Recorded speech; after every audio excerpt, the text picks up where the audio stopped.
Welcome to రాజనీతి.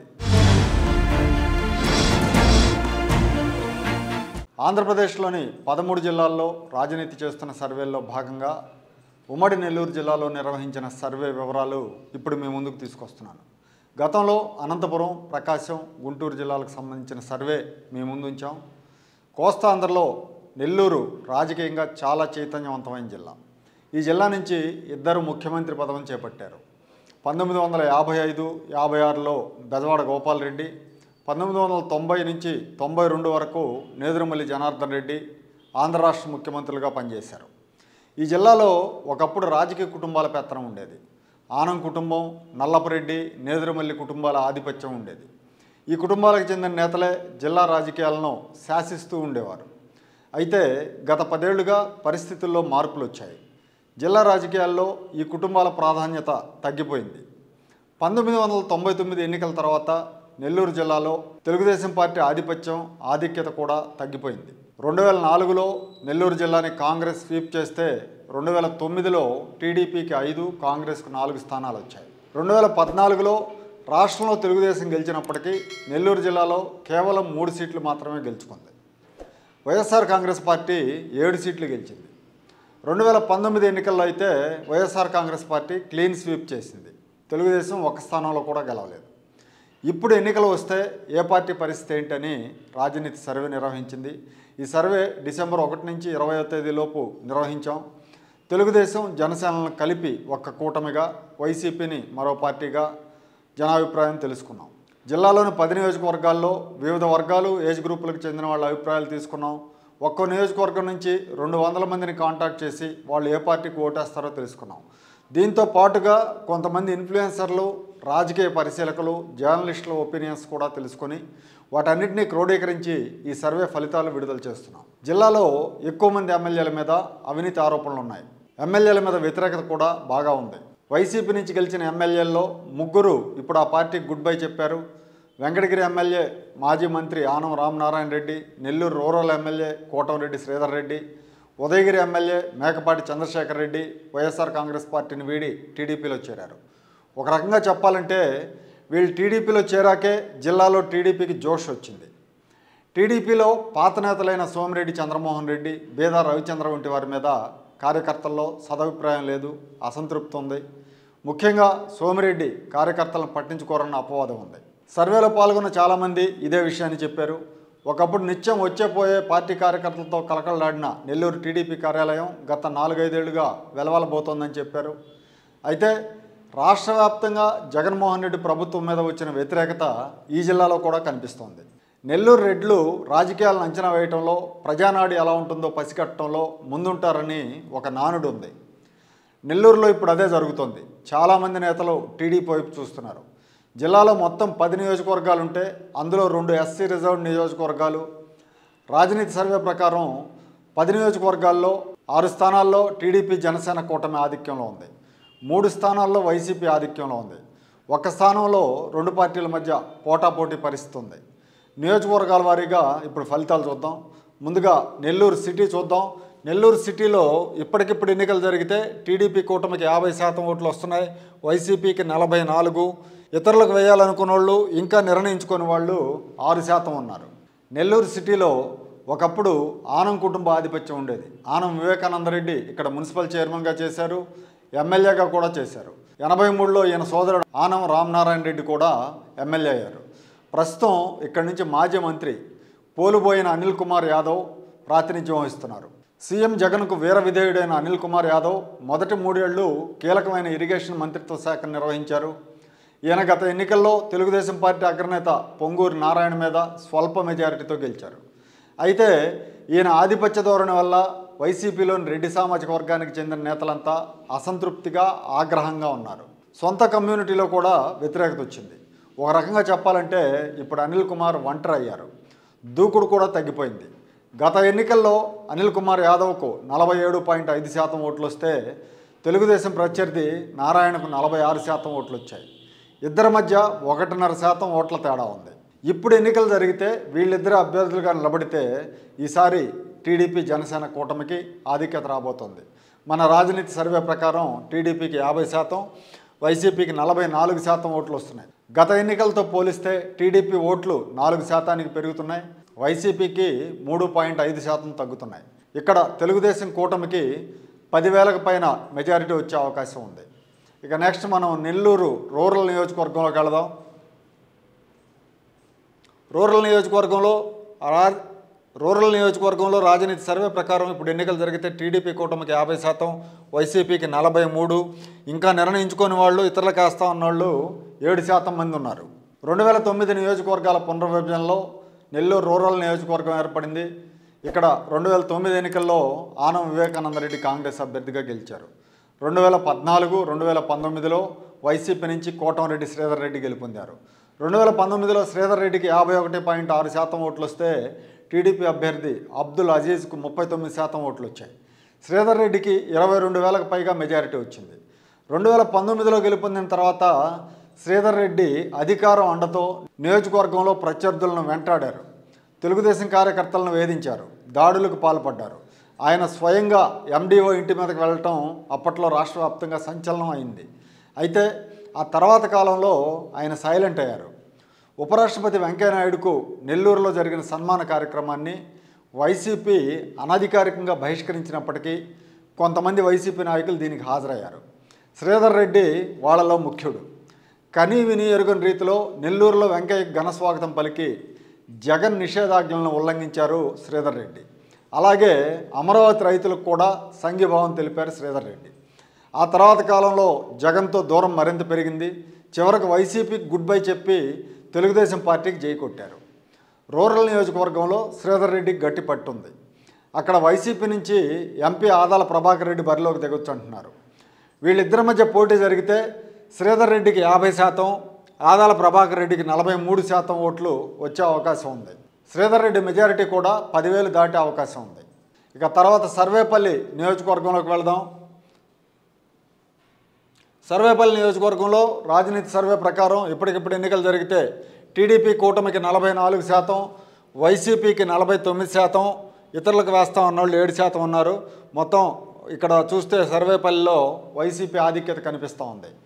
సర్వేపల్లి నియోజకవర్గంలో Telugu Desam party చివరిసారిగా 1999లో గెలిచింది. ఆ తర్వాత మళ్ళీ గెలవలేదు. ఇక్కడ వైసీపీ నుంచి గెలిచిన కాకాని గోవర్ధన్ రెడ్డి 2వ విడతలో మంత్రి పదవి దక్కించుకున్నారు. ప్రస్తుతం గోవర్ధన్ రెడ్డి వ్యవసాయ శాఖ మంత్రిగా ఉన్నారు.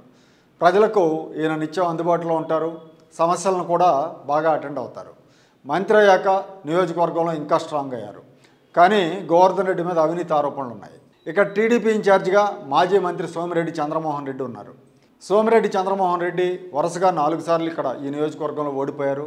చంద్రమోహన్ రెడ్డి కార్యకర్తలను పట్టించుకోరని కోప్పడతారన్న అపవాదు కూడా ఉంది. 2019లో కాకాని గోవర్ధన్ రెడ్డికి 51% ఓట్లు వచ్చాయి, సోమిరెడ్డికి 44% వచ్చాయి.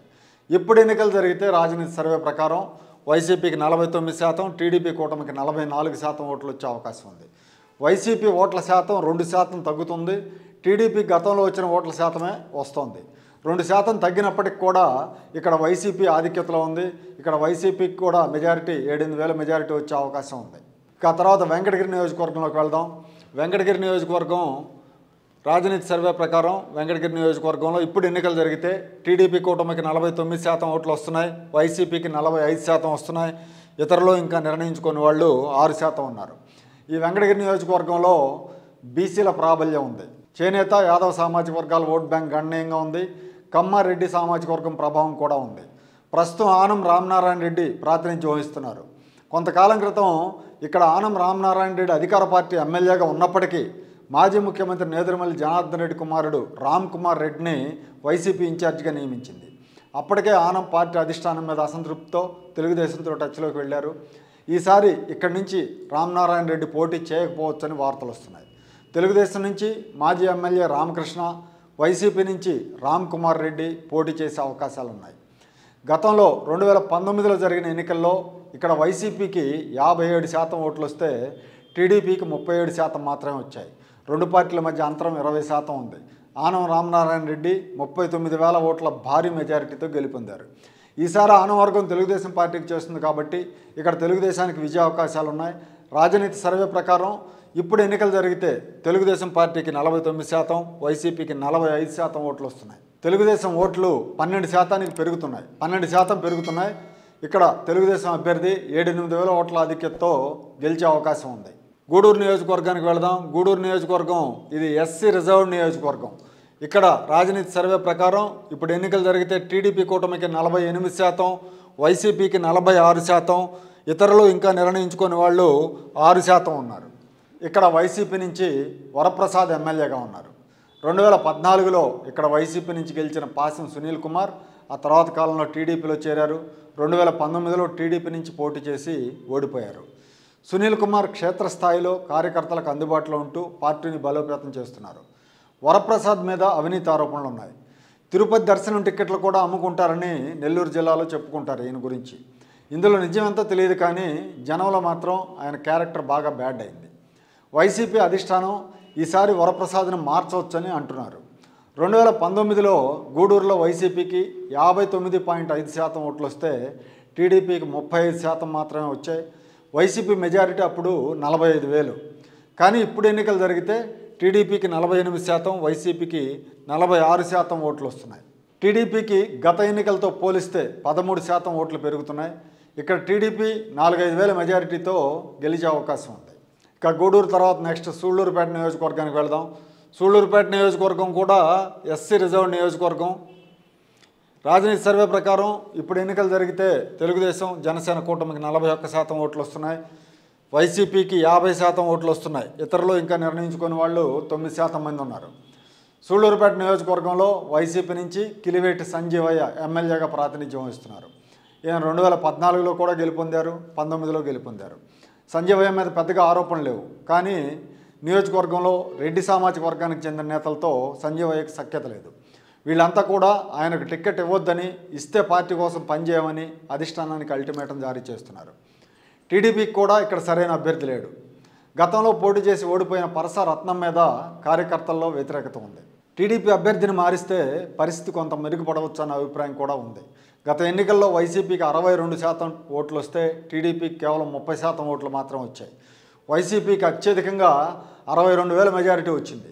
ఈసారి కూడా ఇక్కడ వైసీపీకే విజయ అవకాశాలు ఉన్నాయి. కాకపోతే గత ఎన్నికల కంటే ఓట్ల శాతం వైసీపీకి తగ్గుతుంటే టీడీపీకి కొంచెం పెరుగుతుంది. వైసీపీకి 12% ఓట్లు తగ్గి 50% ఓట్లు వస్తున్నాయి. టీడీపీకి 11% ఓట్లు పెరిగి 41% ఓట్లు వస్తున్నాయి. వైసీపీ మెజారిటీ ఇక్కడ దాదాపు 20,000 వరకు ఉండొచ్చు. గతంలో వచ్చిన మెజారిటీ 62,000 నుంచి మెజారిటీ 20,000కు తగ్గుతుంది. ఇక తర్వాత మనం ఇప్పుడు కోవూరు నియోజకవర్గానికి వెళదాం. కోవూరు నియోజకవర్గంలో రాజనీతి సర్వే ప్రకారం ఇప్పటికిప్పుడు ఎన్నికలు జరిగితే తెలుగుదేశం జనసేన కూటమికి 48% ఓట్లు వస్తున్నాయి. వైసీపీకి 43, ఇతరులు ఇంకా నిర్ణయించుకునే వాళ్ళు 9% మంది ఉన్నారు. ఈ నియోజకవర్గం నుంచి ఎమ్మెల్యేగా నల్లపురెడ్డి ప్రసన్న కుమార్ రెడ్డి ఉన్నారు. ప్రసన్న కుమార్ రెడ్డి మీద అవినీతి ఆరోపణలు ఉన్నాయి. నియోజకవర్గంలో వ్యతిరేకత కూడా ఉంది. 2014లో ఇక్కడ పోలంరెడ్డి శ్రీనివాసులరెడ్డి టీడీపీ నుంచి గెలుపొందారు. 2019లో పోలంరెడ్డి మీద ప్రసన్న కుమార్ రెడ్డి 40,000 మెజారిటీతో గెలుపొందారు. ఈసారి కూడా ఇక్కడ వైసీపీ నుంచి ప్రసన్న రెడ్డి, టీడీపీ నుంచి పోలంరెడ్డి కుమారుడు దినేష్ రెడ్డి పోటీ చేసే అవకాశాలు ఉన్నాయి. రాజనీతి సర్వే ప్రకారం టీడీపీకి 48%, వైసీపీకి 43% ఓట్లు వస్తున్నాయి. అంటే ఇక టీడీపీ ఓట్ల శాతం గతంలో కంటే 11% పెరుగుతోంది. టీడీపీ మెజారిటీ కూడా 10,000 పైనే ఉండే అవకాశం ఉంది. ఇప్పుడు కావలి నియోజకవర్గంలోకి వెళదాం. కావలి నియోజకవర్గంలో ఇప్పటికిప్పుడు ఎన్నికలు జరిగితే రాజనీతి సర్వే ప్రకారం టీడీపీ జనసేన కూటమికి 47%, వైసీపీకి 46% ఓట్లు వస్తున్నాయి. కావలి నియోజకవర్గం నుంచి రామిరెడ్డి ప్రతాప్ కుమార్ రెడ్డి ఎమ్మెల్యేగా ఉన్నారు. ఈయన వైసీపీ నుంచి రెండోసారి ఎమ్మెల్యేగా గెలిచారు. కరప్షన్ ఎలిగేషన్స్ ఉన్నాయి ఈయన మీద బాగా. ఇక్కడ లా అండ్ ఆర్డర్ అదుపు తప్పింది. కావల్లో రౌడీజం పెరిగింది. రౌడీజం పెరగడానికి వైసీపీ నేతలు, కార్యకర్తల కారణం ఉన్న అభిప్రాయం ప్రజల్లో ఉంది. వ్యాపార వర్గాల్లో వైసీపీ మీద తీవ్రమైన వ్యతిరేకత వచ్చింది. ఇక్కడ దొగమాటి కృష్ణారెడ్డి అలియాస్ కావ్య కృష్ణారెడ్డి టీడీపీ నుంచి పోటీ చేసే అవకాశాలు ఉన్నాయి. తెలుగుదేశం పార్టీ గత ఎన్నికల కంటే 5% ఓట్లు పెరుగుతున్నాయి. 47% తెలుగుదేశానికి వస్తుంటే వైసీపీకి 46% వస్తున్నాయి. ఇద్దరి మధ్య కేవలం 1% మాత్రమే ఓట్ల తేడా ఉంది. ఈ రెండు పార్టీల మధ్య ఈసారి హోరాహోరీ పోరు జరిగే అవకాశం ఉంది. ఇక నెక్స్ట్ ఆత్మకూరు నియోజకవర్గంలోకి వెళదాం. ఆత్మకూరు నియోజకవర్గం ఇది ఆనం రామనారాయణ రెడ్డి గతంలో ప్రాతినిధ్యం వహించిన నియోజకవర్గం. రాజనీతి సర్వే ప్రకారం టీడీపీ కూటమికి 43%, వైసీపీకి 48%, ఇతరులు ఇంకా నిర్ణయించుకునే వారు 9% మంది ఉన్నారు. ఆత్మకూరు నియోజకవర్గంలో 2019 ఎన్నికల్లో 14, 19 ఎన్నికల్లో మేకపాటి గౌతమ్ రెడ్డి ఎమ్మెల్యే గెలుపొందారు. మేకపాటి గౌతమ్ రెడ్డి 2019 ఎన్నికల్లో బొల్లినేని కృష్ణయ్య టీడీపీ అభ్యర్థి మీద 22,000 మెజారిటీతో గెలుపొందారు. గౌతమ్ రెడ్డి పరిశ్రమలో ఐటీ శాఖల మంత్రిగా చేశారు. ఆయన ఆకస్మిక మృతి కారణంగా 2022లో ఇక్కడ ఉప ఎన్నిక జరిగింది. ఉప ఎన్నికలో ఆయన సోదరుడు మేకపాటి విక్రమరెడ్డి గెలుపొందారు. ఈ ఉప ఎన్నికలో తెలుగుదేశం పార్టీ పోటీ చేయలేదు. ఈసారి ఇక్కడ తెలుగుదేశం పార్టీకి సరైన అభ్యర్థి లేడు. ఆనం రామనారాయణ రెడ్డి కానీ ఆయన కుమార్తె కానీ పోటీ చేయవచ్చు అంటున్నారు. ఇప్పుడు ఎన్నికలు జరిగితే వైసీపీకి 48%, టీడీపీకి 43% ఓట్లు వస్తాయి. ఇక్కడ వైసీపీ దాదాపు 10,000 మెజారిటీతో గెలిచే అవకాశాలు ఉన్నాయి. ఆత్మకూరు తర్వాత ఇక చివరిగా ఉదయగిరి నియోజకవర్గంలోకి వెళదాం. ఉదయగిరి నియోజకవర్గం దీనికి ఒక విశిష్టత ఉంది. ఉదయగిరి నియోజకవర్గం నుంచి 2 సార్లు మాజీ ఉపరాష్ట్రపతి వెంకయ్యనాయుడు గారు ప్రాతినిధ్యం వహించారు. 1978లో జనతా పార్టీ అభ్యర్థిగా, 83లో భారతీయ జనతా పార్టీ అభ్యర్థిగా ఆయన గెలుపొందారు. ఈ ఉదయగిరి నియోజకవర్గంలో అత్యధికంగా 8 మండలాలు ఉన్నాయి. ఇక్కడి నుంచి ప్రాతినిధ్యం వహిస్తున్న మేకపాటి చంద్రశేఖర్ రెడ్డి ఇటీవలే వైసీపీ నుంచి టీడీపీలో చేరారు. ఇప్పుడు మన రాజనీతి సర్వే ప్రకారం ఉదయగిరి నియోజకవర్గంలో ఇప్పటికిప్పుడు ఎన్నికలు జరిగితే టీడీపీ జనసేన కూటమికి 48%, వైసీపీకి 45% ఓట్లు వస్తున్నాయి. ఇతరులు ఇంకా నిర్ణయించుకునే వాళ్ళు 7% మంది ఉన్నారు. ఇక్కడ చంద్రశేఖర్ రెడ్డి రాజీనామా చేయడంతో ఆయన సోదరుడు రాజగోపాల్ రెడ్డిని వైసీపీ ఇన్ఛార్జిగా నియమించింది. ఈయన కేడర్తో సరిగా కలవడన్న అభిప్రాయం ఉంది. తెలుగుదేశం అభ్యర్థిత్వం కోసం చాలామంది నేతలు ఇక్కడ పోటీ పడుతున్నారు. మాజీ ఎమ్మెల్యే బొల్లినేని రామారావు అంత యాక్టివ్గా లేరు. ఈయన 2014-19 మధ్య ఇక్కడ తెలుగుదేశం ఎమ్మెల్యేగా పనిచేశారు. తెలుగుదేశం కూటమి వైసీపీ మధ్య టఫ్ ఫైట్ జరిగే అవకాశాలు ఉన్నాయి. తెలుగుదేశం పార్టీకి 48%, వైసీపీకి 45% వస్తుంది. 3% లీడ్తో తెలుగుదేశం బయటపడే అవకాశాలు కనిపిస్తున్నాయి. ఇది నెల్లూరు జిల్లాకు సంబంధించి రాజనీతి చేసిన సర్వే వివరాలు. మొత్తంగా చూసుకుంటే 6 నియోజకవర్గాల్లో తెలుగుదేశం పార్టీకి విజయ అవకాశాలు ఉన్నాయి. 3 నియోజకవర్గాల్లో వైసీపీకి విజయ అవకాశాలు ఉన్నాయి. 1 నియోజకవర్గం కావల్లో హోరాహోరీ పోరు జరుగుతూ ఉంది. పశ్చిమ గోదావరి, కృష్ణా జిల్లాల రిపోర్ట్స్తో జనవరి మొదటి 2 వారాల్లో మేము ముందుకు వస్తాం. నమస్తే.